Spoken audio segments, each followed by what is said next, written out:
जय श्री राधा कृष्णा। तो आज हम माँ शैलपुत्री की उत्पत्ति की कथा सुनेंगे। नवरात्रि पूजन के पहले दिन माँ दुर्गा के स्वरूप माता शैलपुत्री का पूजन किया जाता है। नव दुर्गाओं में प्रथम दुर्गा है।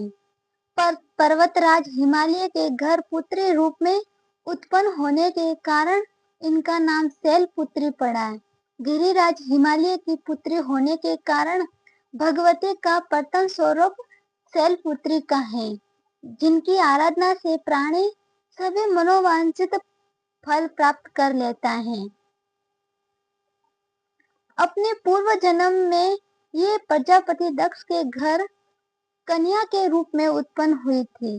तब इनका नाम सती था और इनका विवाह भगवान शंकर जी से हुआ था।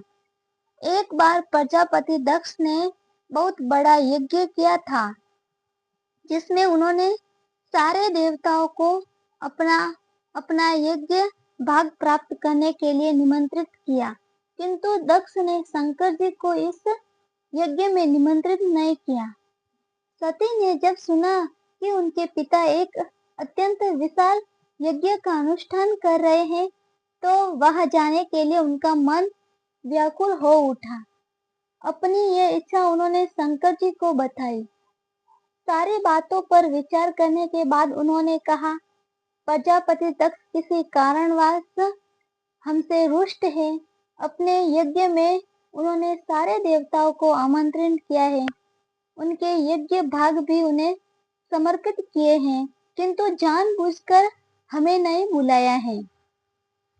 ऐसी स्थिति में तुम्हारा वहां जाना किसी भी प्रकार से श्रेयकर नहीं होगा। शंकर जी के इस उपदेश से सती को कोई बोध नहीं हुआ और पिता का यज्ञ देखने, माता बहनों से मिलने की इनकी व्यग्रता किसी भी प्रकार कम नहीं हुई। उनका प्रबल आग्रह देखकर अतः शंकर जी ने उन्हें वहां जाने की अनुमति दे दी। सती ने पिता के घर पहुंचकर देखा कि कोई भी उनसे आदर और प्रेम से बात नहीं कर रहा है। सारे लोग मुंह फेरे हुए हैं। केवल सती की माता ने स्नेह से उन्हें गले लगाया। बहनों की बात में व्यंग्य और उपहास के भाव भरे हुए थे। परिजनों के इस व्यवहार से सती के मन को बहुत क्लेश पहुंचा।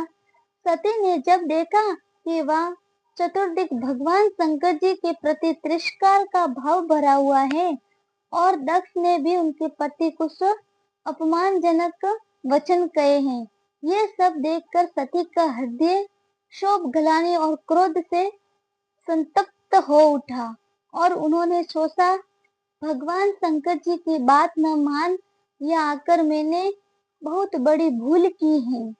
सती अपने पति भगवान शंकर जी का अपमान न सह सकी और उन्होंने उस रूप को तत्क्षण वही योग अग्नि के द्वारा भस्म कर दिया।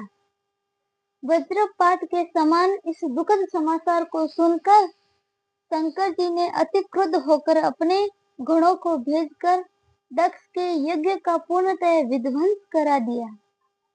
सती ने योग अग्नि के द्वारा अपने शरीर को भस्म कर अगले जन्म में शैलराज हिमालय की पुत्री के रूप में जन्म लिया। इस बार वे शैलपुत्री नाम से विख्यात हुई। पार्वती हेमवती भी उन्हीं के नाम है। शैलपुत्री देवी का विवाह भी शंकर जी से हुआ। पूर्व जन्म की ही भांति वे इस बार शिव जी की ही अर्धांगिनी बनी। नव दुर्गाओं में प्रथम शैलपुत्री दुर्गा का महत्व और शक्तियां अनंत है।